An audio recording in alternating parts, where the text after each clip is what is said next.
خروج دجال وہ موضوع ہے جس پر احادیث اور روایتوں کے دفتر بھرے پڑے ہیں۔ ہر امت کے نبیوں نے اپنی قوم کو دجال سے آگاہ کیا۔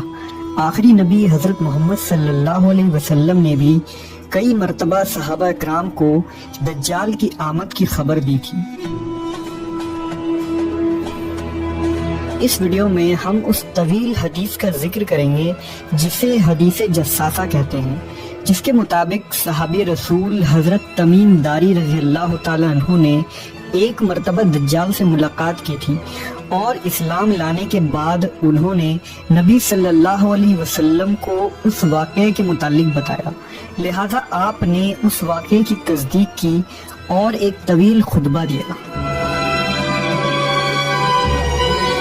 فاطمہ بنت قیس روایت کرتی ہیں کہ جب رسول اللہ صلی اللہ علیہ وسلم نے اپنی نماز پوری کر لی تو مسکراتے ہوئے منبر پر تشریف فرما ہوئے، پھر فرمایا ہر آدمی اپنی نماز کی جگہ پر ہی بیٹھا رہے۔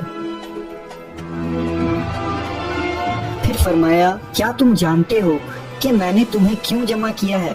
صحابہ نے عرض کیا اللہ اور اس کے رسول ہی بہتر جانتے ہیں۔ آپ صلی اللہ علیہ وسلم نے فرمایا اللہ کی قسم میں نے تمہیں کسی بات کی ترغیب یا اللہ سے ڈرانے کے لیے جمع نہیں کیا، میں نے تمہیں صرف اس لیے جمع کیا ہے کہ تمیم داری نصرانی آدمی تھے، بس وہ آئے اور اسلام پر بیعت کی اور مسلمان ہو گئے، اور مجھے ایک بات بتائی جو اس خبر کے مواقف ہے جو میں تمہیں دجال کے بارے میں پہلے ہی بتا چکا ہوں۔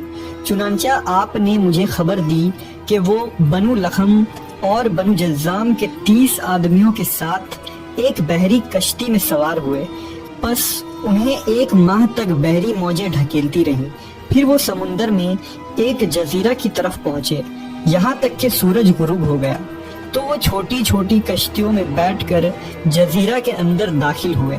انہیں وہاں ایک جانور ملا جو موٹے اور گھنے بالوں والا تھا، بالوں کی کثرت کی وجہ سے اس کا اگلا اور پچھلا حصہ پہچانا نہیں جا سکتا تھا، بس انہوں نے کہا تیرے لیے ہلاکت ہو، تو کون ہے؟ اس نے کہا اے قوم اس آدمی کی طرف گرجے میں چلو کیونکہ وہ تمہاری خبر کے بارے میں بہت شوق رکھتا ہے۔ بس جب اس نے ہمارا نام لیا تو ہم گھبرا گئے کہ وہ کہیں جن نہ ہو، لہذا ہم جلدی جلدی چلے، یہاں تک کہ گرجے میں داخل ہو گئے۔ وہاں ایک بہت بڑا انسان تھا کہ اس سے پہلے ہم نے اتنا بڑا آدمی اتنی سختی کے ساتھ بندھا ہوا کہیں نہ دیکھا تھا۔ اس کے دونوں ہاتھوں کو گردن کے ساتھ باندھا ہوا تھا اور گھٹنوں سے ٹخنوں تک لوہے کی زنجیروں سے جکڑا ہوا تھا۔ ہم نے کہا تیرے لیے ہلاکت ہو، تو کون ہے؟ اس نے کہا تم میری خبر معلوم کرنے پر قادر ہو ہی گئے ہو تو تم ہی بتاؤ کہ تم کون ہو۔ انہوں نے کہا ہم عرب کے لوگ ہیں، ہم دریائی جہاز میں سوار ہوئے، بس جب ہم سوار ہوئے تو سمندر کو جوش میں پایا، بس موجیں 1 مہینہ تک ہم سے کھیلتی رہیں، پھر ہمیں تمہارے اس جزیرے تک پہنچا دیا۔ اس نے کہا میں جساسہ ہوں۔ ہم نے کہا جساسہ کیا ہوتا ہے؟ اس نے کہا گرجے میں اس آدمی کا قصد کرو کیونکہ وہ تمہاری خبر کا بہت شوق رکھتا ہے۔ بس ہم تیری طرف جلدی سے چلے اور ہم گھبرائے اور اس سے پرامن نہ تھے کہ وہ جن ہو۔ اس نے کہا مجھے بیسان کے باغ کے بارے میں خبر دو۔ ہم نے کہا اس کی کس چیز کے بارے میں تم خبر معلوم کرنا چاہتے ہو؟ اس نے کہا میں اس کی کھجوروں کے پھل کے بارے میں پوچھنا چاہتا ہوں۔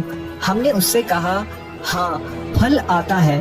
اس نے کہا عنقریب یہ زمانہ آنے والا ہے کہ وہ درخت پھل نہ دیں گے۔ اس نے کہا مجھے بحیرہ تبریہ کے بارے میں خبر دو۔ ہم نے کہا اس کی کس چیز کے بارے میں تم خبر معلوم کرنا چاہتے ہو؟ اس نے کہا کیا اس میں پانی ہے؟ ہم نے کہا اس میں پانی کثرت کے ساتھ موجود ہے۔ پھر اس نے کہا ان قریب اس کا سارا پانی ختم ہو جائے گا۔ پھر کہا مجھے زغر کے چشمے کے بارے میں بتاؤ۔ ہم نے کہا اس کی کس چیز کے بارے میں تم معلومات چاہتے ہو؟ اس نے کہا کیا اس چشمے میں وہاں کے لوگ اس کے پانی سے کھیتی باڑی کرتے ہیں؟ ہم نے کہا ہاں یہ کثیر پانی والا ہے اور وہاں کے لوگ اس کے پانی سے کھیتی باڑی کرتے ہیں۔ پھر کہنے لگا مجھے امیوں کے نبی کے بارے میں خبر دو کہ اس نے کیا کیا۔ ہم نے کہا وہ مکہ سے نکلے اور یسرب یعنی مدینہ میں اترے ہیں۔ کہنے لگا کیا راستے میں عروا نے جنگ کی ہے؟ ہم نے کہا ہاں۔ اس نے کہا اس نے اہل عرب کے ساتھ کیا سلوک کیا؟ ہم نے اسے بتایا کہ وہ اپنے ملحقہ حدود کے عرب پر غالب آ گئے ہیں اور انہوں نے ان کی اطاعت کی ہے۔ کہنے لگا کیا ایسا ہو چکا ہے؟ ہم نے کہا ہاں۔ اس نے کہا ان کے حق میں یہ بات بہتر ہے کہ وہ اس کے تابعدار ہو جائیں، اور میں تمہیں اپنے بارے میں خبر دیتا ہوں کہ میں مسیح دجال ہوں۔ ان قریب مجھے نکلنے کی اجازت دے دی جائے گی، پس میں نکلوں گا اور میں زمین میں چکر لگاؤں گا اور 40 راتوں میں ہر بستی میں اتروں گا، لیکن مکہ اور مدینہ کے علاوہ، کیونکہ ان دونوں پر داخل ہونا میرے لیے حرام کر دیا جائے گا اور اس میں داخل ہونے سے مجھے روکا جائے گا، اور اس کی ہر گھاٹی پر فرشتے پہرہ دار ہوں گے۔ حضرت فاطمہ بنت قیس نے کہا کہ رسول اللہ صلی اللہ علیہ وسلم نے اپنی انگلی کو منبر سے چبھویا اور فرمایا یہ طیبہ ہے، یہ طیبہ ہے، یہ طیبہ ہے، یعنی مدینہ ہے۔